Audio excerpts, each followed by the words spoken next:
Début décembre 2025, un chiffre rond. Le rythme budgétaire burkinabé. Entre janvier et fin novembre, l'État annonce avoir remboursé 200 milliards CFA, tandis que l'encours intérieur reculerait de 370 à 561 milliards. Une inversion rare qui promet liquidité, détente des taux locaux et signal de crédibilité domestique. Que change réellement ce basculement pour ceux qui vivent ceux du crédit, des délais de paiement et des marchés, et comment l'arbitrage porté par Ibrahim Traoré transforme-t-il le quotidien économique? Une respiration s'ouvre, mais à quel prix durable? Cette séquence promet de clarifier un mécanisme souvent confondu avec un simple effet d'annonce. Le bénéfice est simple, à savoir distinguer signal durable d'ajustement fragile sans extrapolation. L'objectif est précis: comprendre comment ton apportant un remboursement rapide de dettes intérieures peut ou non relâcher la liquidité sans déplacer la contrainte ailleurs. Il ne s'agit pas d'applaudir un total, mais d'examiner une chaîne d'exécution. Quand l'encours recule, des délais se raccourcissent, des flux se normalisent, des décisions reprennent. Mais chez chaque gain apparent a un coût indirect potentiel. Réduire aujourd'hui peut tendre demain si la source se tarit.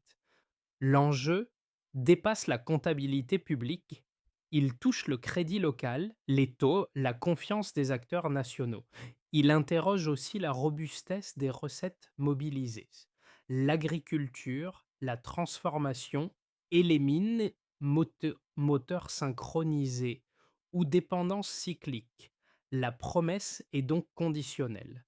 Elle vaut tant que la discipline budgétaire persiste et tant que l'activité n'est pas asséchée par l'effort. Ici, la question guide la lecture.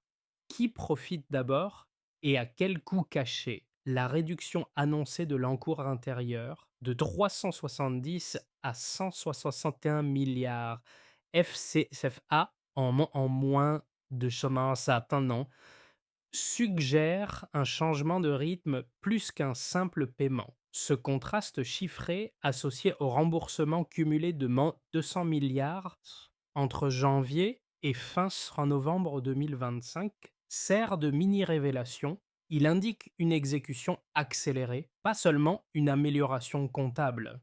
Pour comprendre la portée réelle, il faut replacer ce basculement dans son contexte. La dette intérieure était décrite comme un nœud de liquidité, arriéré persistant, délai de paiement étiré, tension sur les taux locaux, incertitude pour les entreprises. En la réduisant rapidement, l'État prétend desserrer ce nœud et relancer la circulation des flux. Dans ce récit, Ibrahim Traoré apparaît comme le point d'arbitrage politique qui fixe la priorité. Moins de dépendance aux emprunts extérieurs, plus de mobilisation interne et une discipline budgétaire resserrée. Le cadre avancé repose sur une séquence logique. D'abord, un pilotage plus strict des dépenses avec la réduction de postes jugés non essentiels. Ensuite, une collecte renforcée des recettes domestiques. Enfin, la réallocation de ces ressources vers le service de la dette intérieure. L'argument n'est pas que la dette disparaît, mais qu'elle cesse de freiner l'activité à court terme. Ce mécanisme est présenté comme transversal. L'agriculture modernisée, comptée par l'irrigation, stabiliserait alors les volumes. La transformation agroalimentaire était sexile et pas élargirait l'assiette fiscale. Le secteur minier fournirait un apport plus rapide de revenus. L'ensemble formerait plusieurs moteurs synchronisés plutôt qu'une source unique. Ibrahim Traoré est alors décrit non comme un gestionnaire isolé, mais comme l'arbitre d'une chaîne d'exécution qui doit tenir dans la durée. Reste la question centrale. Un rythme aussi rapide est-il soutenable lorsque l'environnement international demeure instable? Le récit lui-même laisse planer le doute. Il reconnaît que la baisse d'un encours visible n'équivaut pas encore à une trajectoire garantie, mais à un signal initial qui demande confirmation. Pour rendre la mécanique lisible, le récit s'appuie sur des situations concrètes plutôt que sur des agrégats. Et un premier cas illustre l'effet immédiat d'un encours qui recule. Une entreprise locale habituée à composer avec des paiements publics tardifs et un crédit coûteux voit son horizon se modifier lorsque les flux se normalisent. Les taxes, les délais raccourcissent, la trésorerie respire et la décision d'achat cesse d'être repoussée par crainte d'un blocage. Ce n'est pas une promesse d'expansion rapide, mais une baisse tangible de l'incertitude. Un second cas se joue en amont, dans l'agriculture. Là où l'irrégularité des récoltes imposait des avances chères et des ventes contraintes, l'irrigation évoquée permet une production plus régulière. Le producteur livre plus souvent, encaisse plus tôt et dépend moins d'un crédit onéreux. Ce changement microéconomique nourrit ensuite la transformation locale qui ajoute de la valeur avant la vente. Comme le lien est direct, des volumes plus stables élargissent donc la base fiscale et rendent les recettes plus prévisibles. Ces effets dits précoces ne sont pas décrits comme automatiques, ils dépendent d'une chaîne d'exécution continue.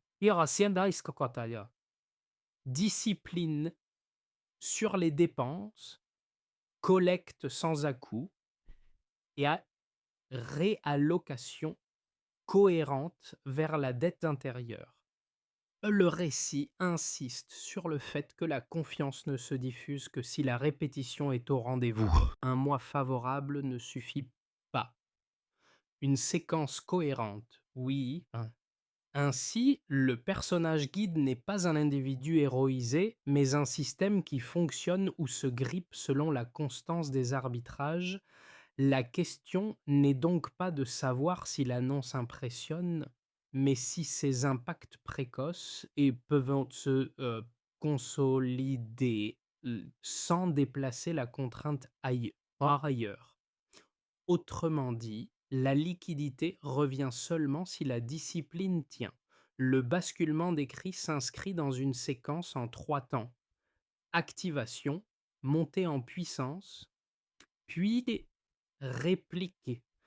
L'activation n'est pas présentée comme un choc isolé, mais comme une décision de méthode.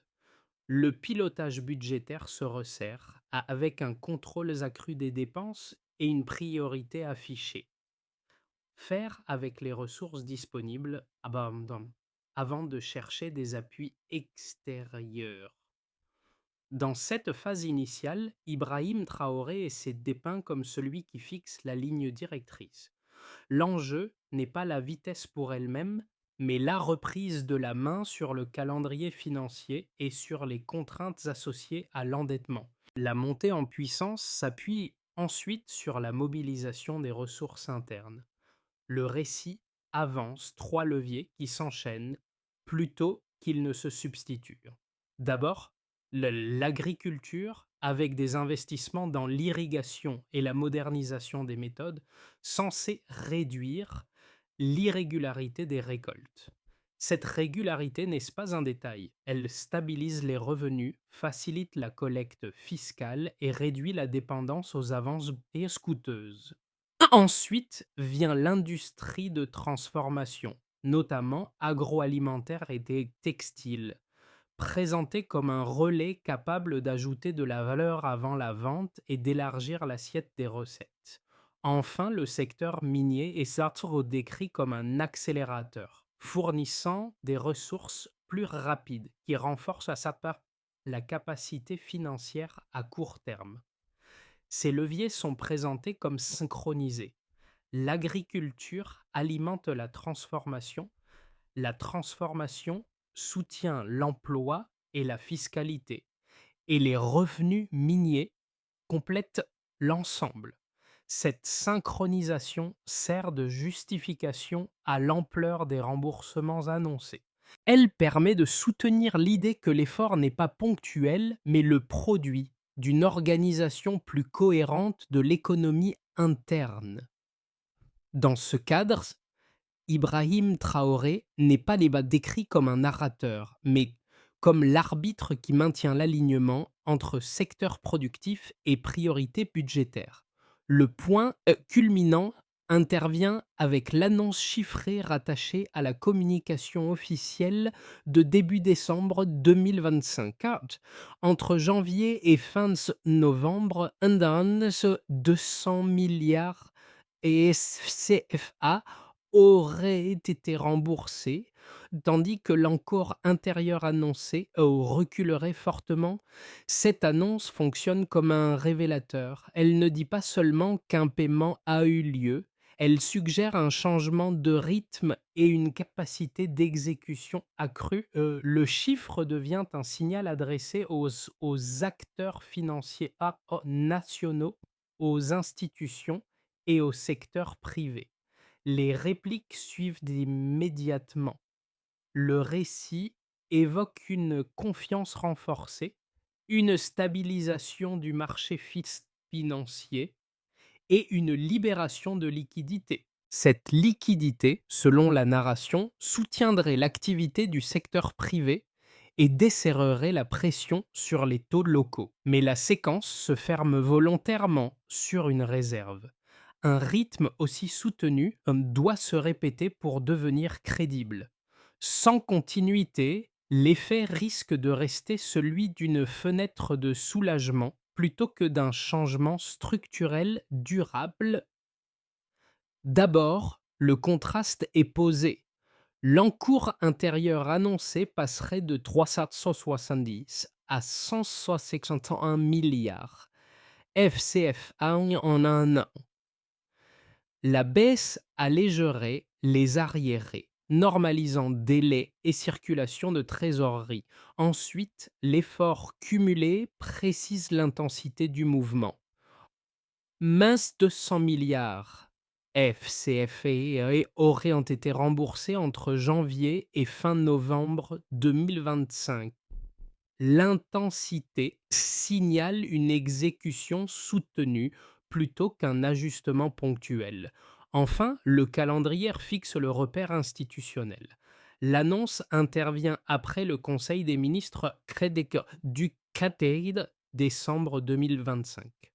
L'ancrage institutionnel vise à crédibiliser la séquence auprès d'acteurs nationaux. Alias, ces trois repères structurent l'argument sans prétendre à l'exhaustivité. Le premier établit le contraste après. Le second mesure l'effort. Le troisième situa l'acte dans un cadre décisionnel. Pris ensemble, ils dessinent une dynamique. Réduire rapidement un stock visible pour relâcher une contrainte de liquidité. Dans le récit, Ibrahim Traoré est associé à ce choix de rythme, non comme caution chiffrée, mais comme arbitre d'une priorisation budgétaire. L'effet attendu se lit par transmission. Quand l'encours recule, les arriérés s'assèchent. Quand les arriérés s'assèchent, les délais de paiement se raccourcissent. Quand les délais se raccourcissent, la trésorerie des entreprises respire. Cette chaîne n'est pas automatique, mais elle est cohérente. Elle explique Pourquoi la narration insiste moins sur le niveau sur le niveau final que sur la vitesse d'exécution? Le second repère, l'effort cumulé, sert de test de crédibilité. Un remboursement étalé peut être absorbé sans changer les comportements. Un remboursement concentré modifie les anticipations. Les acteurs financiers domestiques révisent leurs attentes non parce que la dette disparaît, mais parce que l'État démontre une capacité d'exécution régulière. Dans cette logique, Ibrahim Traoré est présenté comme le point de convergence politique qui soutient la constance de l'effort. Le troisième repère, le calendrier institutionnel, joue un rôle de signal. Il relie le chiffre à un moment de décision formelle, ce qui vise à réduire l'incertitude informationnelle. Pour les marchés locaux, le message n'est pas une promesse future, mais un acte rattaché à une procédure. Cela compte pour la confiance, donc pour la liquidité. Cependant, la lecture quantitative comporte une limite assumée. Aucun chiffre, pris isolément, ne garantit la durabilité. Une baisse rapide peut masquer un déplacement de contraintes vers d'autres postes si les recettes se révèlent cycliques. Le récit le reconnaît implicitement. Agriculture, transformation et mines doivent rester suffisamment robustes pour soutenir l'effort sans assécher l'activité. Ici, la discipline budgétaire est la variable clé. Sans elle, l'effet TRA sur les taux locaux peut s'inverser. La preuve, au sens strict, n'est donc pas une victoire définitive. Elle est un faisceau d'indices alignés. Elle montre une capacité à exécuter, à prioriser et à transmettre un signal. Elle ne tranche pas la question centrale, mais la rend testable dans le temps. C'est précisément ce que propose la séquence. Observer si la variation se répète et si la respiration se maintient sous Ibrahim Traoré. L'argument le plus favorable à la stratégie tient en une thèse simple. Réduire rapidement la dette intérieure signifierait que l'État a repris le contrôle de son budget. La discipline sur les dépenses, jugées non essentielles, combinée à une mobilisation accrue des recettes internes, permettrait de desserrer la contrainte de liquidité. En payant davantage et plus vite, l'État normaliserait les flux, soutiendrait le secteur privé et allégerait la pression sur les taux locaux. Dans cette lecture, l'effet recherché n'est pas seulement comptable. Il touche la confiance, puis le crédit, puis l'investissement. Ibrahim Traoré est alors associé à une ligne claire. Moins de dépendance aux empreintes extérieures, plus d'autonomie financière. Un second argument, plus prudent, s'oppose à cette lecture et optimiste. Il souligne que la même histoire admet ses propres fragilités. Les recettes mises en avant proviennent de secteurs exposés au cycle, agriculture sensible au climat, industrie encore en construction, revenus miniers dépendants des prix mondiaux. Dans ce cadre, une baisse rapide de l'encours peut coexister avec une vulnérabilité du modèle qui l'a produit. Si les recettes ralentissent ou si de nouveaux projets publics se multiplient, l'État devra arbitrer plus durement entre investissement, fonctionnement et remboursement. Le risque n'est pas l'échec immédiat, mais un retournement progressif des effets attendus. La réponse Tillman consiste à concilier ces deux lectures sans ajouter de fait. Le récit ne prétend pas démontrer une durabilité acquise. Il propose un argument de méthode. Réduire l'encours visible, comme annoncé, vise à déplacer la contrainte plutôt qu'à l'abolir. La baisse de 370 à 161 milliards FCFA et le remboursement cumulé de 200 milliards fonctionnent comme un signal d'exécution. Ils montrent une capacité à prioriser et à tenir un rythme sur une période donnée. Dans cette synthèse, Ibrahim Traoré n'est ni un garant absolu, ni un simple narrateur. Il incarne un choix de cadre. Ce cadre peut fonctionner tant que la discipline budgétaire persiste et que les recettes internes restent suffisamment stables. Mais il reste conditionnel. La baisse de l'encor ressemble à une baisse de pression. Elle le soulage immédiatement, sans prouver que la cause a disparu. Le pivot n'est pas le chiffre. À ce stade, la lecture change d'angle. La réduction rapide de la dette intérieure n'est plus observée comme un exploit isolé, mais comme un déplacement de contrainte.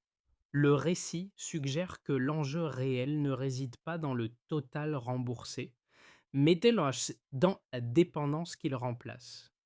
En privilégiant des ressources internes plutôt que des appuis extérieurs, l'État modifie son centre de gravité financier. Cette bascule est bien présentée comme une tentative de reprendre la main sur le calendrier, les arbitrages et les priorités. Dans cette perspective, la dette intérieure devient un nœud stratégique.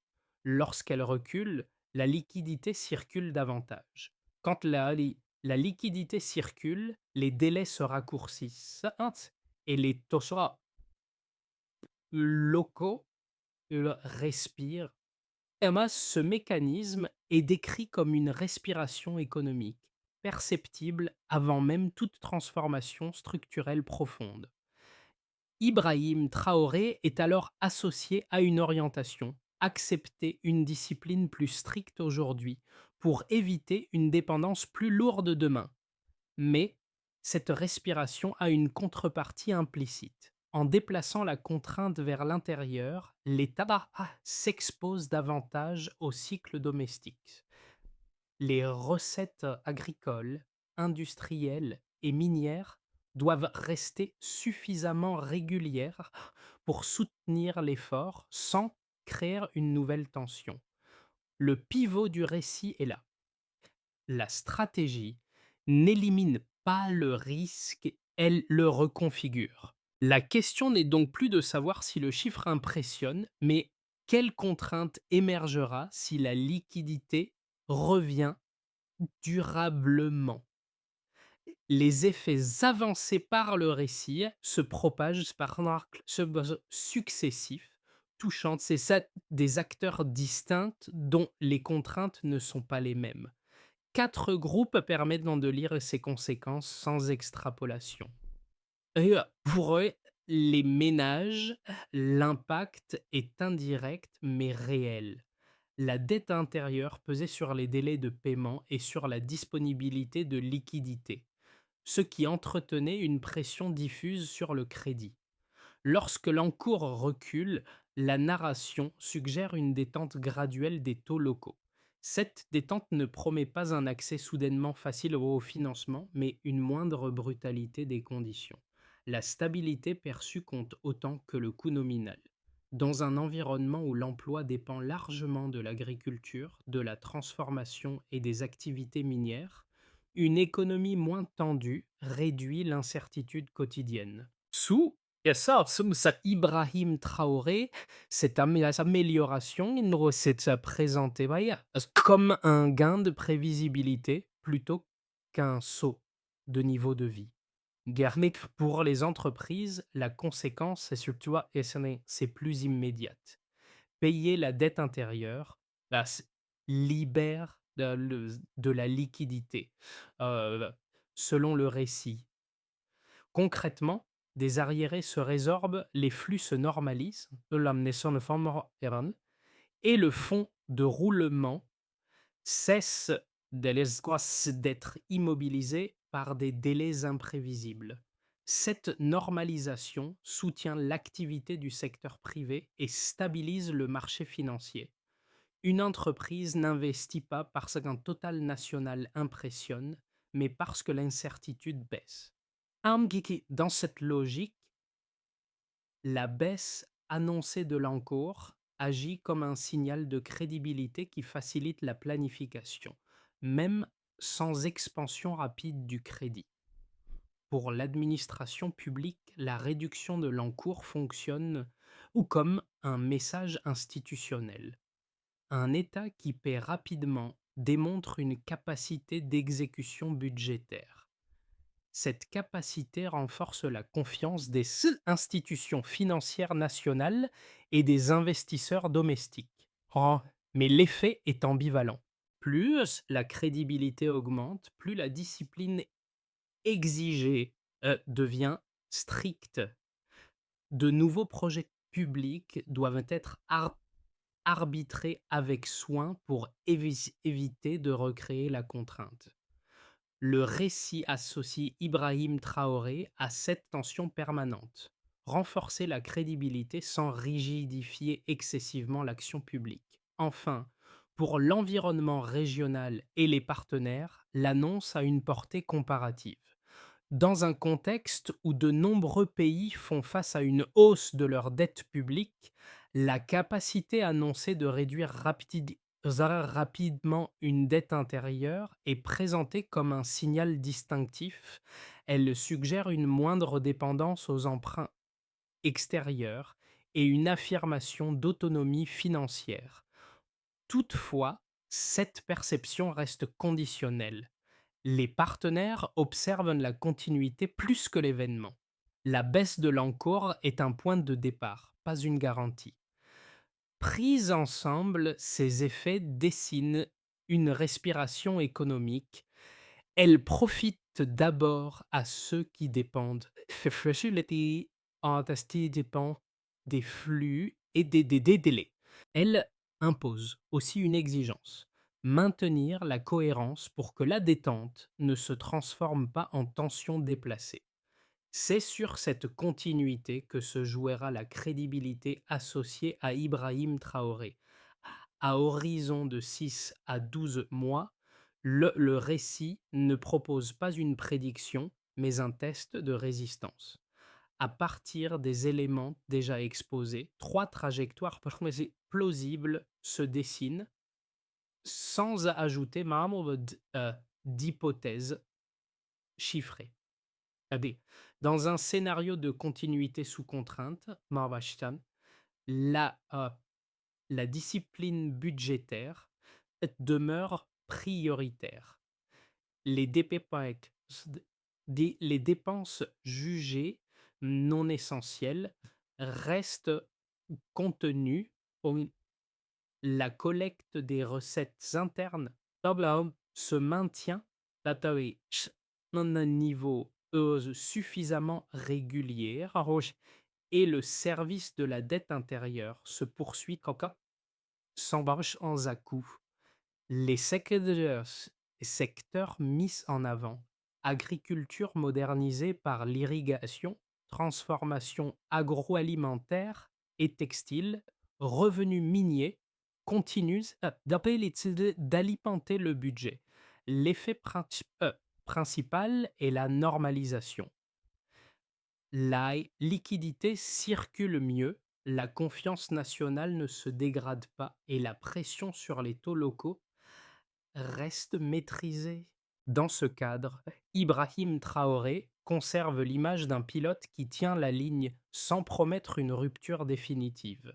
Dans un scénario d'accélération vertueuse, les mêmes leviers produisent un surcroît de recettes internes. Ah, l'État parvient à réduire encore l'encours intérieur tout en soutenant l'activité privée.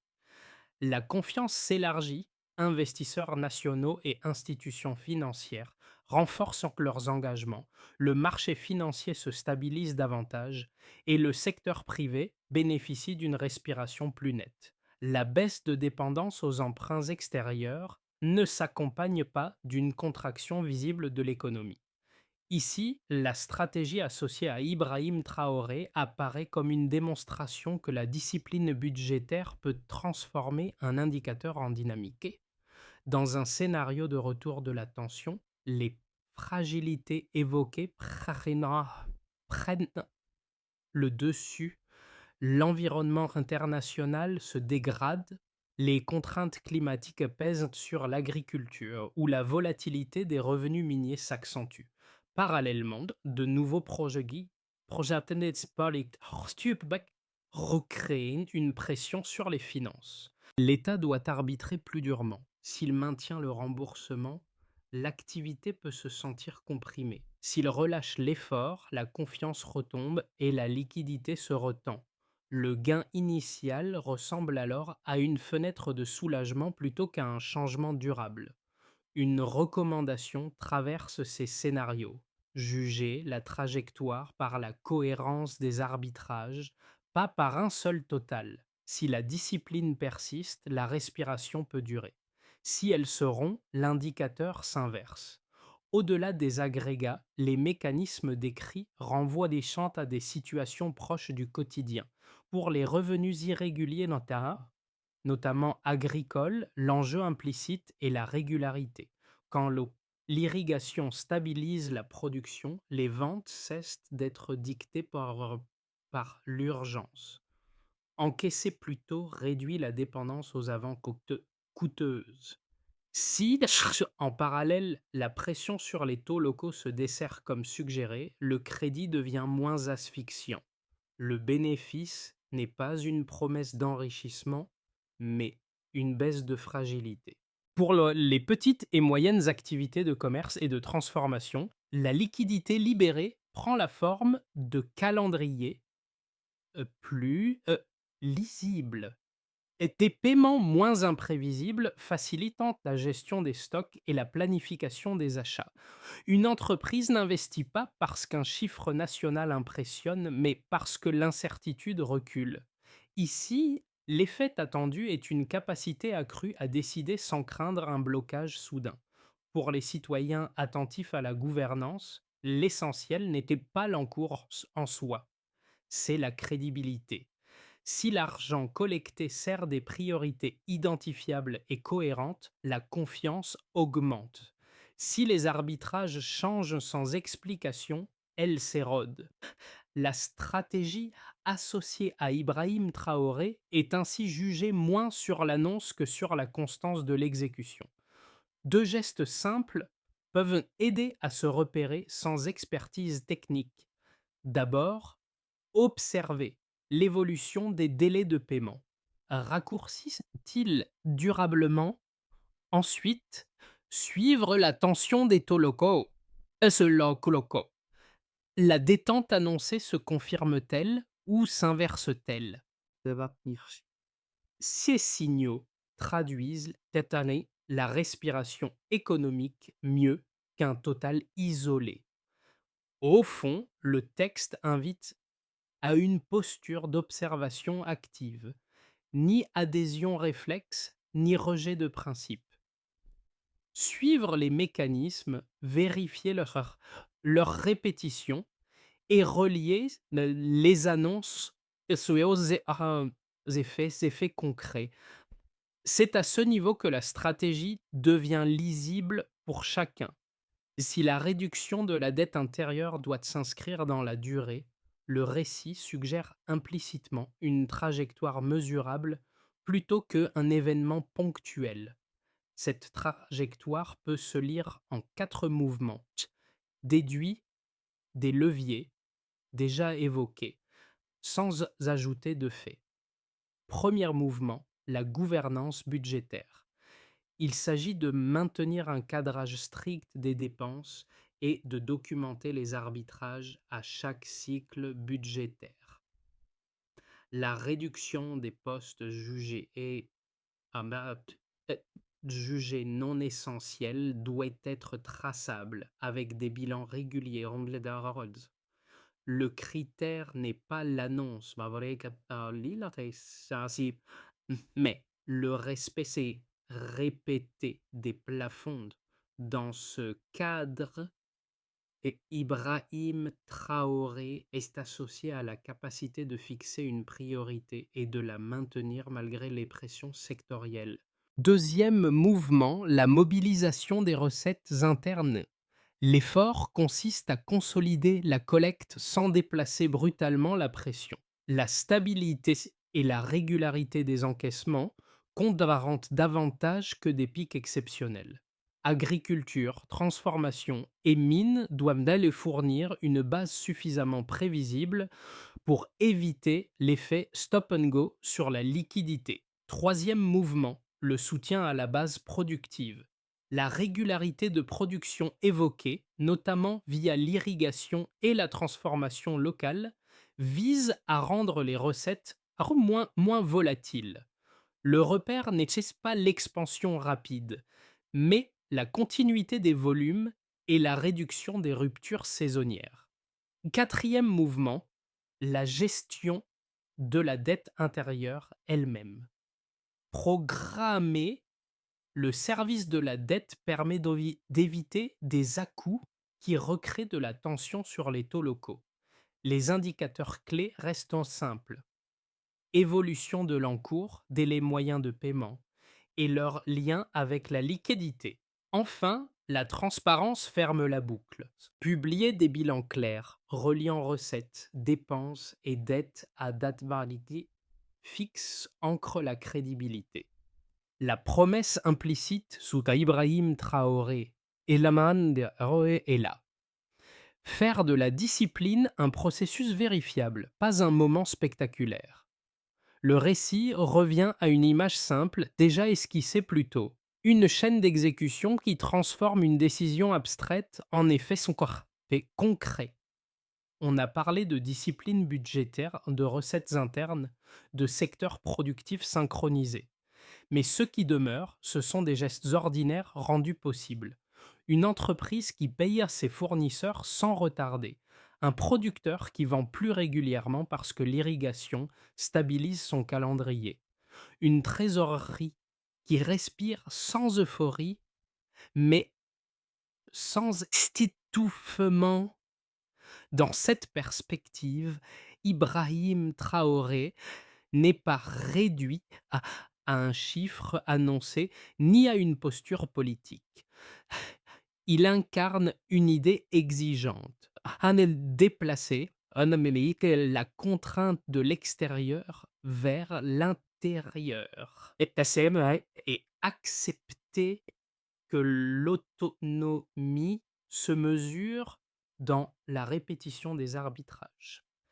Chaque cycle budgétaire devient un test. Chaque décision confirme ou infirme la promesse initiale. La baisse de l'encours n'est alors qu'un symptôme visible d'une cohérence plus profonde. L'émotion du récit ne vient pas de la victoire proclamée, mais de la fragilité assumée. Si la discipline tient, la respiration se prolonge. Si elle se relâche, la tension revient, rien n'est acquis, tout se vérifie. Cette lucidité donne son poids au signal envoyé. Elle rappelle qu'une stratégie crédible n'est pas que celle qui impressionne une fois, mais celle qui résiste au temps. Une phrase résume tout. Ah, la confiance se construit par continuité, pas par éclat. La sortie de ce récit ne cherche ni l'adhésion immédiate ni le rejet réflexe. Elle invite à un geste plus exigeant, observé dans la durée, derrière les chiffres. Ça n'a pas à annoncer. L'enjeu réel est la capacité à maintenir une logique cohérente quand les conditions changent. Les scènes, ces symboles comptent, mais ils ne suffisent pas. Ce qui convainc, ce sont les séries, les répétitions, les confirmations silencieuses. Et ça, dans cette optique, suivre l'évolution des taux locaux, la fluidité des paiements et la régularité des recettes internes devient plus instructif que commenter un total isolé. Chaque indicateur raconte une partie de l'histoire. Ensemble, ils disent, Shormas, si la respiration économique se stabilise ou si la contrainte se déplace à nouveau. La stratégie associée à Ibrahim Traoré se jouera moins dans les annonces que dans cette continuité observable. Le débat utile n'oppose donc pas partisans et sceptiques. Il rassemble ceux qui acceptent de juger sur pièce, là, avec le temps, comme arbitre. Regarder les mécanismes, comparer les cycles, relier décision et effets concrets, voilà une posture active accessible à tous. Alors, au fil des prochains mois, quels signes retiendrez-vous pour décider si cette trajectoire tient réellement?